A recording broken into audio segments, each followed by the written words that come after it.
Hello दोस्तों, TET maths YouTube channel में आप सभी का स्वागत। और आज हम करने जा रहे हैं रीट 2022 के लिए लेवल 2 के लिए साइंस के अंदर एक टॉपिक दे रखा है अपमार्जक और सीमेंट। ठीक है, तो उसके अंदर हम देखेंगे आज सीमेंट पढ़ने जा रहे हैं। सीमेंट के जस्ट बाद हम क्या है अपमार्जक भी पढ़ेंगे। ये 5-5 मिनट के टॉपिक हैं। बस आप में इसको इतनी सी जानकारी आपको याद रखनी है। देखिए कैसे आप रखोगे याद इनको। सबसे पहले हमें सीमेंट के बारे में पढ़ते हैं। सीमेंट है क्या, पहले हमें वो देखना है। तो सीमेंट क्या है, एक मिश्रण है। सबसे पहली बात जो आपको याद रखनी है, सीमेंट एक क्या है, मिश्रण है। तो ये बात आपको ध्यान रखनी है। उसके बाद सीमेंट जो है वो कैल्शियम के सिलिकेटों, कौन सा मिश्रण है, कैल्शियम के सिलिकेटों एल्यूमिनेटों का मिश्रण है।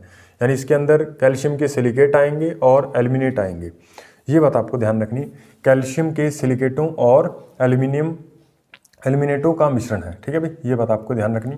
उसके बाद इसकी खोज की बात आती है। इसकी खोज किसने की थी, इसकी खोज जो है उसकी खोज का श्रेय जोसेफ ऑस्पेडन को जाता है। जोसेफ ऑस्पेडन को इसकी खोज का श्रेय जाता है। तो देखिए भाई, ये खोज कब की गई, 1824 ईस्वी के अंदर की गई। और इसको हम जो पहले सबसे सीमेंट खोजा गया जोसेफ ऑस्पेडन द्वारा, तो उस सीमेंट को हमने क्या कहा, पोर्टलैंड सीमेंट कहा गया। पोर्टलैंड सीमेंट क्यों कहा, क्योंकि पोर्टलैंड जगह पे क्या है, वहाँ की जो चट्टानें हैं, वहाँ की उस क्षेत्र की जो चट्टानें हैं, यहाँ पे जो जोसेफ ऑस्पेडन ने क्या है जो सीमेंट बनाया था, वो उन चट्टानों के जैसा ही क्या है, जमने के बाद कठोर हो जाता था, उनके जैसा ही दिखाई देता था।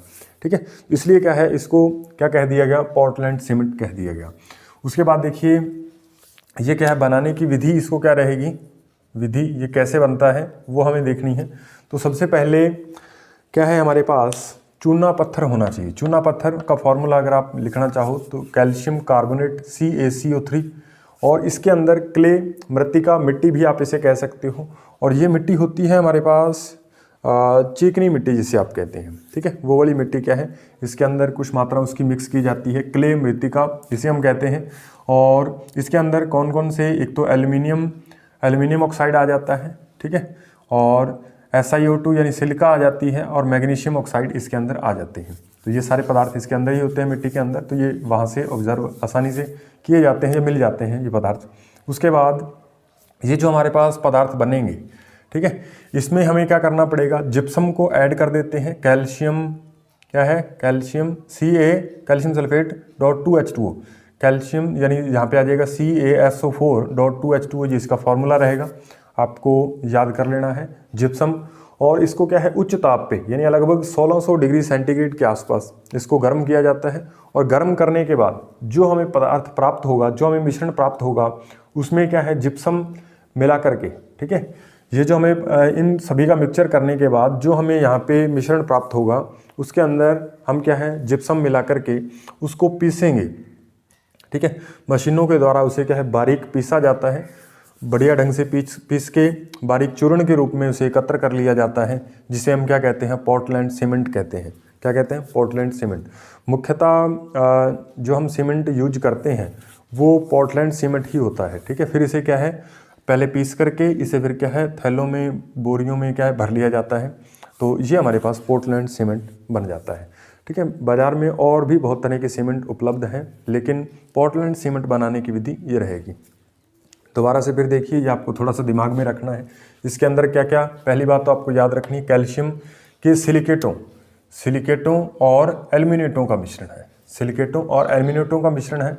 इसको बनाने की विधि क्या रहेगी, चूना पत्थर लेंगे, उसके साथ क्ले, मृत्तिका मिक्स कर देंगे, जिप्सम, और इसको 1600 डिग्री सेंटीग्रेड पे गर्म करके ये जो मिश्रण हमें मिलेगा, इसे क्या है, पीस करके हम क्या बना लेंगे, पोर्टलैंड सीमेंट बना लेंगे। ठीक है, उसके बाद देखिए, अब ये जो हमारे पास सीमेंट तैयार हुआ, इसका क्या है, संगठन हमें देखना है कि इसके संगठन में क्या क्या चीज़ें आ रही हैं और कितने कितने प्रतिशत इनकी हमने मात्रा लेनी चाहिए। ठीक है, तो अब देखिए यहाँ पे सबसे पहले सीमेंट का संगठन में कैल्शियम ऑक्साइड आता है। कैल्शियम ऑक्साइड ये क्या है, जहाँ आप इसे चूना कह दीजिए, ये हमारे पास क्या है, 60 से 70% तक इसकी मात्रा लेनी है।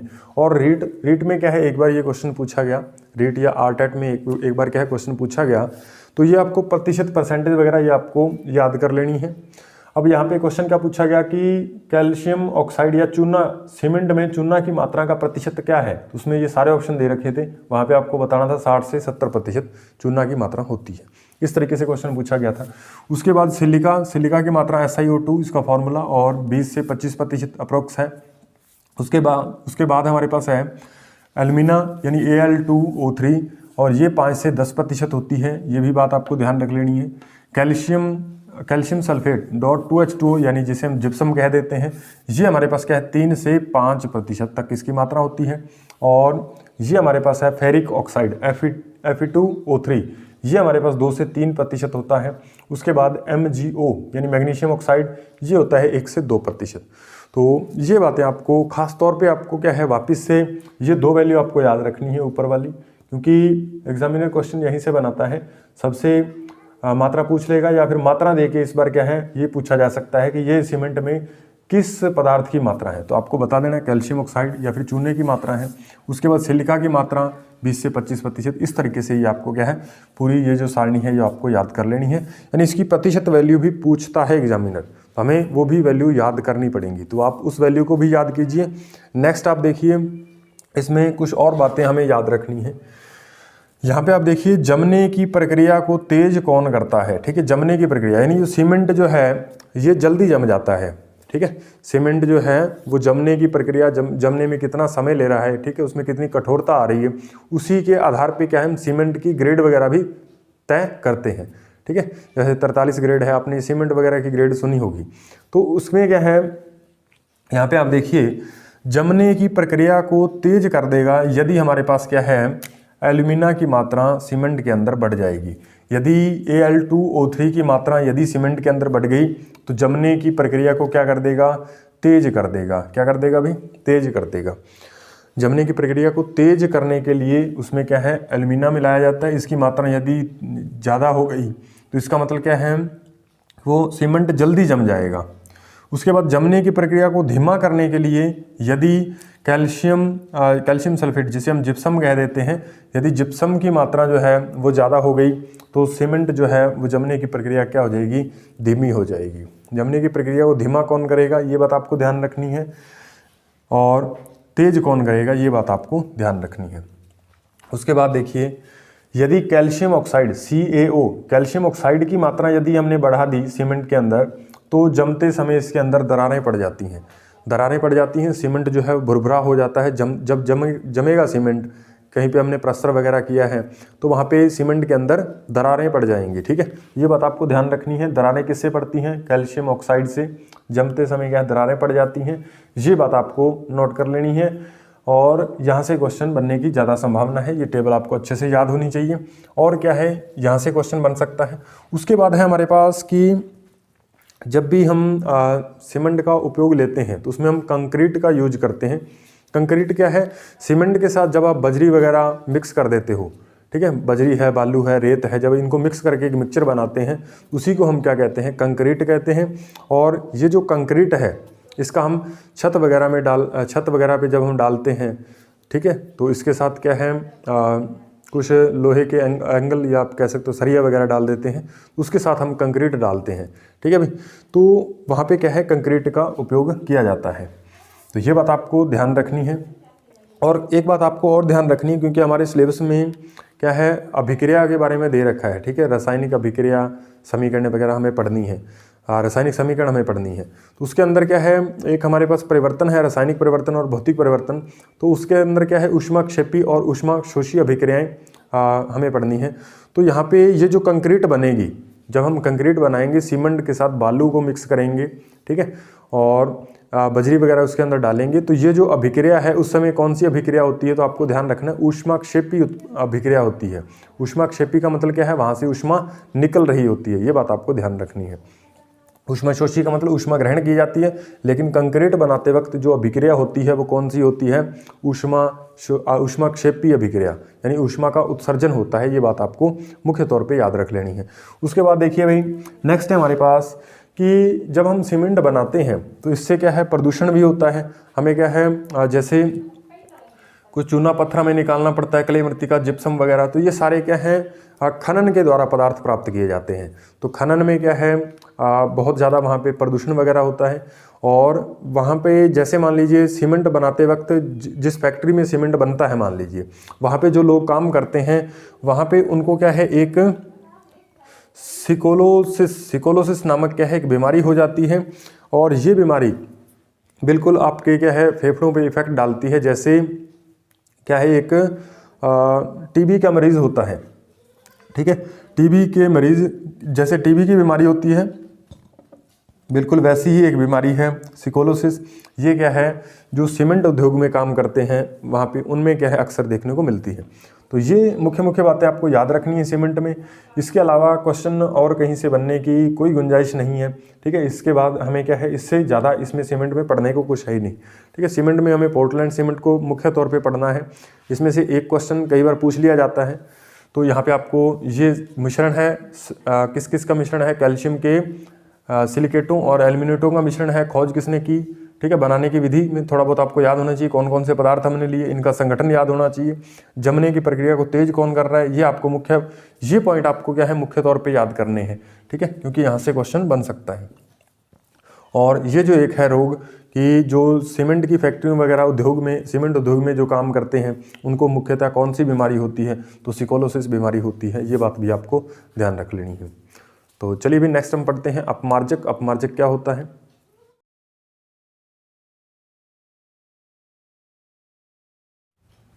चलिए दोस्तों, अब हम अपमार्जक पढ़ते हैं। अपमार्जक पढ़ने से पहले साबुन के बारे में हमें थोड़ी सी जानकारी होनी चाहिए, साबुन और अपमार्जक के बीच, ताकि अंतर हमें आसानी से पता चल जाए। अब यहाँ पे देखिए, सबसे पहले साबुन के बारे में पढ़ते हैं। तो साबुन क्या होता है, उच्च वसा अम्लों के सोडियम लवण होते हैं। ये बात आपको ध्यान रखनी, उच्च वसा अम्लों के सोडियम लवणों को हम क्या कहते हैं, साबुन कहते हैं। अब ये उच्च वसा अम्ल कौन कौन से हो सकते हैं? पामिटिक अम्ल हो सकता है, स्टेरिक अम्ल हो सकता है, या फिर ओलिक अम्ल हो सकता है। पामिटिक अम्ल का फॉर्मूला C15H31 और COOH। स्टेरिक अम्ल का फॉर्मूला C17H35 और COOH। ओलिक अम्ल का फॉर्मूला C17H33 COOH, ठीक है। ये वैसे फॉर्मूले वगैरह आपको याद करने की जरूरत नहीं है, क्योंकि साबुन हमारे टॉपिक में आज जो साबुन है हमें सीधा ही टॉपिक नहीं दे रखा हमारे सिलेबस के अंदर। तो हमें क्या अपमार्जक के बारे में पढ़ना है, लेकिन ये थोड़ा सा हल्का सा आपको पता होना चाहिए। साबुन क्या है, उच्च वसा अम्लों के सोडियम लवण, ठीक है। ये मुझे पता था इसलिए मैंने वैसे ही लिख दिया ये। और उच्च वसा अम्ल, उच्च वसा अम्ल जो हैं, यदि वो क्या है सोडियम के लवण, सोडियम या पोटेशियम लवण के साथ जब क्रिया करते हैं या इनको मिक्स किया जाता है तो हमारे पास क्या बनता है, साबुन बनता है। और एक और उत्पाद हमें प्राप्त होता है इसके साथ, ग्लिसरॉल, ठीक है भाई। एक तो हमें साबुन मिल जाएगा क्योंकि उच्च वसा अम्लों के और सोडियम लवण से हमें क्या मिलता है, साबुन मिलता है। तो इससे हमें साबुन तो प्राप्त होगा, लेकिन इसके साथ ग्लिसरॉल प्राप्त होगा। ग्लिसरॉल एक क्या है, ग्लिसरीन आपने देखी होगी। तो ग्लिसरॉल जो है एक क्या है, उसी तरीके का पदार्थ है, उसी से क्या है हमें ग्लिसरॉल या फिर ग्लिसरीन एक ही बात है। उसके बाद यहाँ पे ये ग्लिसरॉल बनता कैसे है, ये ग्लिसरीन में यदि आप अल्कोहल को मिक्स कर दोगे तो हमारे पास ग्लिसरॉल मिल जाएगा। उसके बाद यहाँ पे आपको ये ध्यान रखना है कि उच्च वसा अम्लों को जब सोडियम यानी NaOH के साथ गर्म करते हैं तो इस क्रिया को हम क्या कहते हैं, गर्म करके साबुन बनाया जाता है। उच्च वसा अम्लों को NaOH के साथ गर्म करके साबुन बनाने की क्रिया को क्या कहते हैं, साबुनीकरण कहते हैं, ठीक है। इसमें क्वेश्चन इस तरीके से आएगा कि साबुनीकरण क्रिया में किसका उपयोग किया जाता है, तो उच्च वसा अम्लों का और NaOH का या फिर KOH यहाँ पे हम यूज कर सकते हैं, ठीक है भाई। उसके बाद देखिए, यहाँ से क्वेश्चन भी बन सकता है पेट्रोलियम। यहाँ पे पेट्रोलियम क्यों लिखा है, क्योंकि यहाँ पे साबुन बनाने के लिए जो कच्चा पदार्थ लगता है उसे हम क्या कहते हैं, पेट्रोलियम कहते हैं। यानी साबुन जब हम तैयार करेंगे तो उसमें कच्चा पदार्थ जो है वो क्या है, पेट्रोलियम है, ठीक है। ये आपको ध्यान रखना है, साबुन बनाने में कच्चा पदार्थ पेट्रोलियम होता है। उसके बाद अब साबुन जो है, जैसे हम सोडियम स्टीरेट साबुन जो है हमारे पास, उसका फॉर्मूला लिख लेते हैं। तो इसका फॉर्मूला बन जाएगा C17H35 COONA, ठीक है। जब हम ये साबुन तैयार करेंगे इस वाले वसा अम्ल से, ठीक है, सेकंड नंबर वाले से, तो हमारे पास साबुन ये बन जाएगा कुछ इस तरीके का। अब यहाँ पे आप देखिए, ये साबुन जो है ये क्या है, मृदु जल में ही सिर्फ कार्य करते हैं, ये कठोर जल में कार्य नहीं करते। यानी खारे जल, अगर खारा पानी है तो उसमें ये सफाई का काम आसानी से नहीं कर पाते। क्यों नहीं कर पाते, क्योंकि आप यहाँ पे देखिए, यहाँ पे आप देखो, यहाँ पे हमारे पास क्या आ रहा है, सोडियम आ रहा है, ठीक है। और सोडियम के ऊपर जो आवेश है वो आप जानते हो Na+ होता है। तो यहाँ पे जो कठोर जल है, कठोर जल में आप जानते हो कि कैल्शियम और मैग्नीशियम के लवण पाए जाते हैं, कैल्शियम और मैग्नीशियम के लवण होते हैं, कैल्शियम और मैग्नीशियम के लवण होते हैं कठोर जल में। अब ये कैल्शियम और मैग्नीशियम क्या है, ये इसकी जगह पे आ जाते हैं। यहाँ पे जो सोडियम लिखा हुआ है तो इसकी जगह पे हो सकता है कैल्शियम आ जाए, हो सकता है मैग्नीशियम आ जाए। तो इनमें से क्या है, कोई भी आयन क्या है, इस सोडियम को इसकी जगह से विस्थापित करके उसकी जगह पे खुद आ जाता है। फिर जो हमारे पास ये जो पदार्थ बनेगा, पहले तो ये क्या साबुन था, लेकिन जब ये साबुन के साथ क्रिया करके यानी इसको Na को वापस यहाँ से रिप्लेस कर देगा, उसकी जगह पे ये कैल्शियम या फिर मैग्नीशियम आयन आ जाएंगे। तो उन आयनों के आने की वजह से जो अवक्षेप बनेगा सफ़ेद रंग का, ठीक है, जैसे कई बार आपने खारे पानी से यदि आपने कपड़े वगैरह साफ़ किए हैं या साफ़ करते हुए देखा है तो आपको एक सफ़ेद रंग का चिपचिपा पदार्थ सा मिलता है, ठीक है, पानी के अंदर, खारे पानी के अंदर जब हम साबुन का इस्तेमाल करते हैं तो वो हमारे पास अवक्षेप क्या होता है, ये हमारे पास साबुन के साथ वहाँ पे Na जो साबुन में Na यानी सोडियम के जो आयन होते हैं उनको विस्थापित करके कैल्शियम और मैग्नीशियम आयन वहाँ पे आ जाते हैं, क्योंकि ये खारे पानी के अंदर मौजूद होते हैं। तो उसकी जगह पे आएंगे तो ये अघुलनशील अवक्षेप बनेगा, अतः सफाई के कार्य में क्या है, बाधा उत्पन्न होती है, ठीक है, ये बात आपको थोड़ी ध्यान रखनी है। उसके बाद देखिए इसका जलीय विलीन, यानी इसका यदि हम जल के अंदर घोल बनाएंगे तो वो घोल जो है वो कैसा होगा, क्षारीय होगा, ये बात आपको ध्यान रखनी है, क्षारीय होगा। उसके बाद नेक्स्ट है हमारे पास कि ये जो पदार्थ है, यानी जो साबुन हमारे पास बनेगा, इसका यदि हम जल के साथ उपयोग कर रहे हैं तो ये जैव अपघटित पदार्थ होने के कारण इससे क्या है, प्रदूषण कम होता है। जैव अपघटित मतलब क्या है, सूक्ष्म जीवाणुओं द्वारा ये क्या कर दिए जाते हैं, इसके साबुन के अंश जो हैं वो क्या कर दिए जाते हैं, समाप्त कर दिए जाते हैं, ठीक है, नष्ट कर दिए जाते हैं। इसलिए इसे हम क्या कहते हैं, जैव अपघटित पदार्थ कहते हैं। अतः इससे क्या है, प्रदूषण, जल प्रदूषण कम होता है, ये बात आपको ध्यान रखनी है। उसके बाद पारदर्शी साबुन बनाने के लिए, ये पॉइंट भी आप नोट करोगे, पारदर्शी साबुन जब भी हम बनाते हैं तो इसके लिए क्या हमारे पास ग्लिसरॉल या फिर ग्लिसरीन इसका उपयोग किया जाता है। पारदर्शी साबुन बनाने के लिए हम क्या है, ग्लिसरॉल और ग्लिसरीन का उपयोग करते हैं। पारदर्शी साबुन क्या होता है, जिसके मतलब आर पार देखा जा सके, पारदर्शी साबुन बिल्कुल जैसे एक साबुन की मशहूरी वगैरह यानी एडवर्टाइजमेंट भी आता है टीवी वगैरह में, तो वो क्या है हमारे पास, कौन सा साबुन होता है वो अभी मुझे याद नहीं आ रहा, पियर्स साबुन, पियर्स जो है वो साबुन के अंदर आपको क्या है, ग्लिसरॉल या ग्लिसरीन का उपयोग किया जाता है। इसके साथ मिक्स करने पे वो साबुन जो है वो पारदर्शी बन जाता है, ठीक है। तो इस तरीके से वो साबुन जो है वो पारदर्शी बनाया जाता है। उसके बाद ये तो हमारे पास टॉपिक ऐसे ही मतलब हमारे सिलेबस में सीधा नहीं दे रखा, लेकिन बाई चांस यहाँ से क्वेश्चन बने तो इतना आपको पढ़ना है। उसके बाद अपमार्जक, ठीक है, ये शॉर्ट में दरअसल इतने क्वेश्चन यहाँ से इस टॉपिक से बन सकते हैं, उस तरीके से मैं आपको बता रहा हूँ, तो इसको आप जरूर करके जाइए। कहीं और से पढ़ रहे हो तो कोई दिक्कत नहीं, लेकिन ये आपको टॉपिक इतने आने जरूरी है। उसके बाद अपमार्जक, अपमार्जक क्या है, ये साबुन रहित साबुन होते हैं। अपमार्जक को साबुन रहित साबुन भी कहा जाता है, ठीक है, क्योंकि ये साबुन है नहीं लेकिन फिर भी साबुन की जैसा ही कार्य करते हैं, इसलिए इन्हें साबुन रहित साबुन कहते हैं, ठीक है, सोपलेस सोप कहते हैं। उसके बाद देखिए भाई सोडियम, इसमें ये साबुन का निर्माण अपमार्जक कैसे बनते हैं, तो सोडियम एल्किल सल्फेट व सोडियम एल्किल बेंजीन के सल्फोनेट लवण, यहाँ पे आप देखोगे सोडियम और पोटेशियम के लवण थे, सोडियम और पोटेशियम के लवणों के साथ जुड़ के बन रहे थे, लेकिन यहाँ पे क्या है, ये सल्फोनेट लवण है। ये बात आपको थोड़ी ध्यान रखनी है कि ये जो है वो सल्फोनेट लवण होते हैं, किसके, सोडियम एल्किल सल्फेट व सोडियम एल्किल बेंजीन के क्या होते हैं, सल्फोनेट लवण होते हैं। ये बात आपको ध्यान रखनी।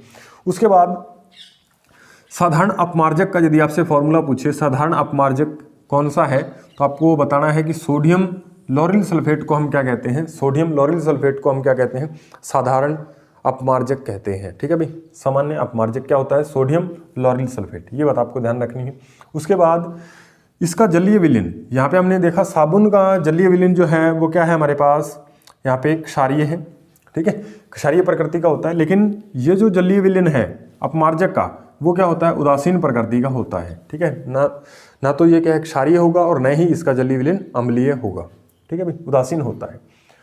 अब इसके बाद देखिए जैव अपघटनीय नहीं है। जैव अपघटनीय मतलब ये तो क्या है, सूक्ष्म जीवों जीवाणुओं द्वारा क्या है इसका अपघटन हो रहा था, लेकिन इसका अपघटन नहीं होता, इसलिए ये जल प्रदूषण ज़्यादा फैलाते हैं, प्रदूषणकारी होते हैं, ये बात आपको ध्यान रखनी है। उसके बाद देखिए इसके बाद सफाई की क्रिया, इनकी सफाई की क्रिया ये वैसे हमारे एग्जाम में नहीं आएगी, लेकिन फिर भी थोड़ा सा देख लो आप इसको। देखिए भाई इसमें सफाई की क्रिया, अब यहाँ पे देखिए ये इसमें कैल्शियम और मैग्नीशियम आयन जो है वो इसकी सोडियम को क्या है विस्थापित कर रहे थे, लेकिन यहाँ पे दरअसल क्या है, ये जो आयन है ये उसके साथ यदि जुड़ते हैं तो उसमें क्या है अविलेयशील अवक्षेप प्राप्त हमें नहीं होता, वो विलेयशील होता है, जो हमें पदार्थ मिलेगा वो विलेयशील होता है, तो जल के अंदर वो क्या है मिक्स हो जाएगा, अतः ये क्या है खारे पानी में भी क्या है आसानी से काम कर पाते हैं। तो ये बात आपको ध्यान रखनी है, ये कठोर जल में भी काम करते हैं आसानी से, कोई दिक्कत नहीं आती, कोई बाधा नहीं आती। उसके बाद देखिए दरअसल जब हमारे पास साबुन, ये जो हमारे पास साबुन था, साबुन को हमने क्या है जब जल के अंदर घोला, उसका विलीन बनाया, ठीक है, कपड़े के ऊपर लगा रहे हैं या उसको जल के साथ जब वो क्रिया करेगा तो वो आयनों के अंदर टूटेगा, एक उसमें पार्ट आ जाएगा, ठीक है, आयनिक भाग बन जाएगा, एक क्या है हमारे पास हाइड्रोकार्बन भाग बन जाएगा। तो जो आयनिक भाग बना उसको हम कहते हैं ध्रुवीय भाग, और जो हमारे पास दूसरा भाग बना उसको हम कहते हैं हाइड्रोकार्बन भाग। यानी ये देखो आप, जिसके अंदर कार्बन और हाइड्रोजन के योग से पदार्थ बनते हैं उसे हम हाइड्रोकार्बनिक पदार्थ कहते हैं, ठीक है, हाइड्रोकार्बन कहते हैं। उस यहाँ पे हाइड्रोकार्बन भाग बन गया, C17H35 अलग हो गया। ये वाला एग्जाम्पल हमने लिया, ये साबुन का जो हमने यहाँ पे लिखा था, ठीक है। ये साबुन को जब हम जल के अंदर घोलेंगे तो ये दो इस पार्ट में टूट जाएगा। इसमें एक हाइड्रोकार्बन भाग जिसके अंदर C और H आ रहे होंगे, तो वो तो है जल विरागी। जल विरागी का मतलब क्या है, ये जल में नहीं घुलता, ये जल के अंदर नहीं घुलेगा, ठीक है, जल के अंदर नहीं घुलेगा, जल से बाहर जाने की कोशिश करेगा, जल से बाहर जाने की कोशिश कर रहा होगा। और इसे हम कहते हैं कि ये जो है वो अंदर की तरफ होता है, अंदर की तरफ होता है। इसका जो ये जो है पार्ट, ये अंदर की तरफ जाएगा। जब साबुन हम किसी भी कपड़े के ऊपर लगाएंगे तो ये कपड़े के ऊपर जाके चिपक जाएगा अंदर की तरफ। अभी हम बताएंगे सफाई की क्रिया कैसे होगी। तो इसे हम हाइड्रोकार्बन भाग को टेल या पूंछ कहते हैं। उसके बाद देखिए ध्रुवीय भाग, ध्रुवीय भाग हेड या सिर इसे कहते हैं हम। इसके अंदर आप देखो ये हमारे पास जल रागी होता है। जल रागी का मतलब ये जल के अंदर मिक्स हो जाएगा, ठीक है, जल से नहीं होता है, जल के अंदर क्या है आसानी से घुलनशील हो जाता है, कोई दिक्कत नहीं आती इसे। और ये जो है वो बाहर की तरफ होता है। अब देखिए अंदर और बाहर की तरफ ये हमें प्रोसेस कहाँ से समझ में आएगा। मान लीजिए यहाँ पे हमारे पास क्या है, कपड़ा है कोई, ठीक है, इसके ऊपर क्या है, मान लीजिए यहाँ पे कोई दाग वगैरह या मैल वगैरह है, ठीक है, तेल की बूंद कुछ गिर गई। अब ये वाला जो भाग है यहाँ पे आप देखो, ये हमारे पास ये जो कार्बनिक भाग है इसको हमने यहाँ से स्टार्ट किया, और यहाँ पे ये जो इसकी नोकेले पार्ट आ रहे हैं यहाँ पे क्या है, सारे कार्बन है, ठीक है, कार्बन है यहाँ पे। तो ये सारे कार्बनिक भाग, हाइड्रोकार्बन भाग हमने इधर इससे शो कर दिया, और ये जो आयनिक भाग है इसको हमने इधर माइनस से शो कर दिया। तो ये वाला भाग देखिए आप, ये क्या है, जल विरागी है, यानी जल के अंदर नहीं घुलेगा। लेकिन जल के अंदर नहीं घुलेगा, लेकिन हाइड्रोकार्बन भाग होने के कारण आप जानते हो कि हाइड्रोकार्बन जो है वो क्या है, चिकनाहट में, तेल के अंदर या मैल के अंदर क्या है, घुलनशील होते हैं। तो अब ये पार्ट जो है ये इधर आ जाएगा इसके पास इस तरीके से। तो ये जो पार्ट है ये मैल के अंदर, ये वाला पार्ट घुल जाएगा, यानी मैल के अंदर ये घुल गया, अंदर इसके मिक्सअप हो गया। उसके बाद यहाँ पे ये जो दूसरा भाग है ये जल के अंदर घुलनशील है। अब ये पूरे को हमने क्या है, ये पानी के टब के अंदर, ये हमारे पास कपड़ा था कोई, उसके ऊपर साबुन लगाया हमने, और ये जल विरागी सिरा इसका क्या है, मैल के अंदर घुल गया। मैल या तेल की बूंद कोई भी उस कपड़े के ऊपर लगा है उसके अंदर, चिकनाहट के अंदर ये घुल गया, और दूसरा जो है वो पानी के अंदर मिक्सअप हो गया, दूसरा सिरा इसका। अब ये ऐसे क्या है, बहुत सारे कार्बन के नहीं, साबुन के ऐसे बहुत सारे अणु होंगे जो इसी प्रकार से मिक्सअप हो रहे होंगे, ठीक है। यानी इसका हाइड्रोकार्बन भाग तो मैल में घुल जाएगा, और बाकी बहुत सारे जो हैं वो अणु जो है इस तरीके से घुल रहे होंगे इसके चारों तरफ। बहुत से इस मैल के, एक बूंद मैल जो है या एक छोटा सा अंश है मैल का, उसमें क्या है बहुत सारे कार्बन के परमाणु, इस कार्बन के नहीं, साबुन के परमाणु इस तरीके से, साबुन के जो हमारे पास आयन है, साबुन के भाग, हाइड्रोकार्बन भाग, ध्रुवीय भाग, इस तरीके से वहाँ पे इसके चारों तरफ जाके क्या है सेट हो जाएंगे। उसके बाद हम क्या करेंगे, इस कपड़े को जब भी रगड़ेंगे, ठीक है, रब करेंगे, तो वो कपड़ा क्या है, ये जो है ये भाग इसे इधर खींचेगा, ये इधर खींचेगा, ये इधर खींचेगा। जब हम कपड़े को इस तरीके से रगड़ रहे होंगे तो आप थोड़ा सा मान लीजिए अपनी कल्पना में आप सोचिए कि ये कपड़े को हम रगड़ रहे हैं, तो रगड़ में क्या है, ये एक आयन तो इधर इसे खींचेगा एक सिरा, और दूसरा सिरा इधर खींचेगा। जब हम कपड़े को पानी के अंदर डुबोते हैं तो मैल वाला जो मतलब जो क्या है, जल विरागी सिरा है, यानी जो मैल में घुला हुआ है, वो सिरा तो ऊपर की तरफ भागता है जब हम जल के अंदर लेके जाएंगे, क्योंकि वो तो जल विरागी है, ये क्या है बाहर की तरफ आएगा, ठीक है, पानी से बाहर की तरफ आना चाहेगा, लेकिन मैल के अंदर उसने मैल को पकड़ रखा है, मैल के अंदर घुलनशील है। तो जब हम कपड़े को पानी के अंदर ऐसे दाब लगा के डुबोते हैं तो फिर क्या होता है कि जो जल के अंदर घुलनशील है वो तो जल के अंदर घुलेगा, लेकिन जो मैल वाला पार्ट है ये पानी से बाहर आने की कोशिश करेगा। तो इस वजह से क्या है, ये जो अणु हैं जो साबुन के अणु हैं ये इसे बाहर की तरफ खींचने का काम करते हैं। तो मैल धीरे धीरे क्या है कपड़े से अलग होने लगती है। जब हम कपड़े को पूर्णतः नीचे ले जाके ऊपर जब बाहर लेके आते हैं पानी से, आपने कपड़े धोते हुए देखा होगा तो, या फिर आपने धोए होंगे तो आपने महसूस किया होगा, जब हम कपड़े को पानी के अंदर दबा रहे हैं और फिर क्या है उसे बाहर लेके आते हैं, तो बाहर आते वक्त क्या होता है, जो ये वाले इसके क्या है, ये सिर वाला पार्ट जो है वो पानी के अंदर घुला रहना चाहता है, पानी के अंदर घुला रहना चाहता है। ये जो आयनिक भाग है, ध्रुवीय भाग, ये जल के अंदर घुला रहना चाहता है, लेकिन हम कपड़े को बाहर की तरफ लेके आ रहे हैं। तो ये मैल वाला पार्ट क्या है, ये कपड़े के साथ ही बाहर आना चाहेगा क्योंकि वो मैल के अंदर मिल गया है। ठीक है, कपड़े के अंदर मैल है या कोई भी तेल की बूंदें वगैरह लगी हैं, जो भी कुछ है। ठीक है, तो अब क्या होगा, जब हम कपड़े को बाहर लेके आ रहे हैं तो वो मैल वाला पार्ट क्या है उसके अंदर मिक्सअप होगा, लेकिन ये जो है ये जल के अंदर ये इसे नीचे की तरफ खींचेगा क्योंकि ये जल में घुलनशील रहना चाहता है, ये कपड़े के साथ ऊपर जाएगा। तो इस कारण ये मैल जो है यहाँ से हटके पानी के अंदर आ जाती है। उम्मीद है कि ये बात आपको समझ में आई होगी। ठीक है, तो इस तरीके से क्या है धीरे धीरे क्या है 3-4 बार ये प्रक्रिया करने पे कपड़ा क्या है पूर्णतः साफ हो जाता है। तो अभी हमने क्या है साबुन और अपमार्जक के बारे में पढ़ा, इससे पहले हमने क्या है सीमेंट के बारे में पढ़ा, और नेक्स्ट वीडियो में हम क्या है कोई और टॉपिक पढ़ेंगे। तो यदि ये वीडियो आपको अच्छी लगती है, आपको कुछ समझ में आता है, तो इस चैनल को सब्सक्राइब कर लीजिए, साथ में बेल आइकन को प्रेस करिए, और ताकि हमारे जो नए आने वाले वीडियोज़ हैं उसका नोटिफिकेशन आप तक पहुँच पाए। तो मिलते हैं नेक्स्ट वीडियो में, तब तक के लिए धन्यवाद।